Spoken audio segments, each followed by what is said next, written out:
আমরা এরকম ভাসতে ভাসতে চলে এসেছি বাংলাদেশ বর্ডারের কাছে। ঢেউগুলো কেমন? এইটা হচ্ছে way of Bengal. Yes, Sundarban আমার মাতৃভূমি, আর আমি এটা নিয়ে গর্বিত। এটা হলো বিশ্বের একমাত্র বৃহত্তম ম্যানগ্রোভ ফরেস্ট সুন্দরবন, আমার জন্মস্থান। এখানে যতবারই আসি একটা নারীর টান অনুভব করি আমি। যাই হোক, এই যে গাছগুলো তোমরা দেখতে পাচ্ছ, এর মধ্যে প্রধান গাছ হলো সুন্দরী, গেওয়া, হেতাল, আর ওই দেখা যাচ্ছে দূরে আরেকটা আমাদের মতন ভটভটি আসছে। আর এই যে জঙ্গলগুলো, এই যে হেতাল বনটা দেখা যাচ্ছে, এর মধ্যে কিন্তু বাঘ থাকে। হ্যাঁ, একদম এই জায়গাটায়। আর একটু ভেতরের দিকে যেতে হেতাল বনের জঙ্গল আরেকটু ঘন হতে শুরু করলো।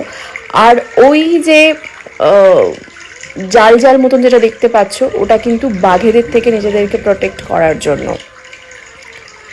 আর এদেরকে তোমরা দেখতে পাচ্ছ, এরা মাছ ধরতে আসে জঙ্গলে, এবং ওরা মাসের পর মাস, দিনের পর দিন এখানেই খাওয়া দাওয়া সমস্ত কিছু করে। এভাবেই ওদের জীবন কাটে। এরা বেসিক্যালি মৎস্যজীবী। আমরা আরেকটু গভীর জঙ্গলের দিকে এগিয়ে গেলাম। এর ওপাশটা কিন্তু পুরো ঘন জঙ্গল, বাঘও এসে যেতে পারে যে কোনো মুহূর্তে। বাঘ বেরিয়ে আসতে পারে কিন্তু এখান থেকে। দেখি ওটা, দেখি দেখাতে পাচ্ছি। বড় বাঘ। কি কেমন লাগছে?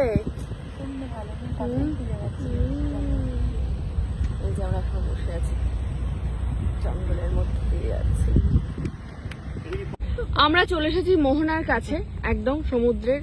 আর এখানে 5টা নদীর মোহনা একসাথে মিশেছে। তো এই মুহূর্তে আমরা যে নদীটা দিয়ে যাচ্ছি সেটা হচ্ছে হেরোভাঙা। আর এই যে 5টা নদী যেটা বলছি সংমিশ্রণ, সেটা হচ্ছে হেরোভাঙা, মাতলা, দোবাকি, নবাকি আর বিদ্যাধরী। এই সবকটা নদীর এই সংমিশ্রণ। আর এই বাঁ দিকটাই হচ্ছে বাংলাদেশ। এই যে এটা যেহেতু মোহনা, ওই জন্য বিভিন্ন রকম ভাবে জলটা প্লাবিত হচ্ছে, মানে বইছে আর কি। মানে এদিক থেকে এই নদীটা একটা অন্যরকম একটা স্রোত, ওইদিকে নদীটার একটা অন্যরকম স্রোত হচ্ছে। হ্যাঁ হ্যাঁ, বিভিন্ন দিক থেকে যেহেতু নদীগুলো মিলছে এখানে, ফলে বিভিন্ন রকম স্রোত। এটা কেমন লাগছে সবার? ইয়েস। এই যে এই নদীটা যাচ্ছে, ওই দিক থেকে একটা নদী আসছে, ওই দিক থেকে আরেকটা নদী আসছে, এই দিক থেকে একটা, ওই দিক থেকে একটা, এই দিক থেকে একটা, চতুর্দিক থেকে। বসে আছো, ধরে ধরে বসে সবাই। মোহনার স্রোত বেশি। আমার তো হেভি লাগে মোহনা। এই যে এমনি বসে আছে। ঢেউগুলো কেমন? এইটা হচ্ছে ওয়ে অফ বেঙ্গল, এইটা। আর এটা হচ্ছে 5টা নদীর মোহনা, পঞ্চমুখী মোহনা। বলে এটার কোনো শেষ নেই, এইটার কোনো শেষ নেই। তো তোমার কি ভয়? এসে গেল, বিভৎস ভয় পেয়ে গেছি। উত্তাল ঢেউ, সুন্দর উত্তাল ঢেউ। তারপর তো বন্ধ হয়ে গেল। বাংলাদেশ কেমন লাগছে তোমার মোহনায় বসে?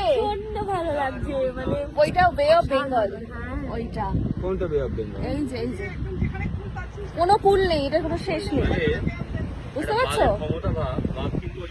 আর কি সুন্দর, এটা পুরো ঢেউটা চেঞ্জ হয়ে গেল না? আমরা কিন্তু ভাসছি। টানা সাঁতার কেটে আসে। এই যে এই দেখো এখন দেখা যাচ্ছে, দেখেছো? হ্যাঁ, এই দেখো আমরা এখন বর্ডারের কাছে আছি, পুরো বর্ডারের কাছে।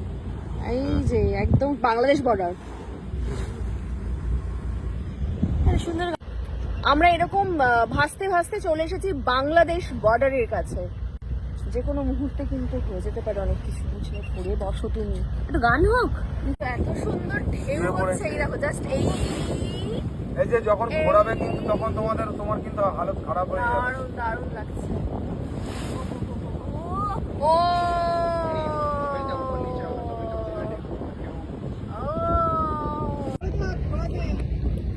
শুয়ে পড়েছি আমরা একে অপরকে ধরে। ও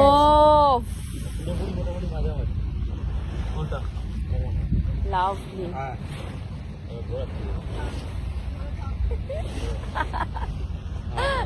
বুঝতে পারবে না ভালো লাগছে না? ইয়েস, সুন্দরবন আমার মাতৃভূমি আর আমি এটা নিয়ে গর্বিত।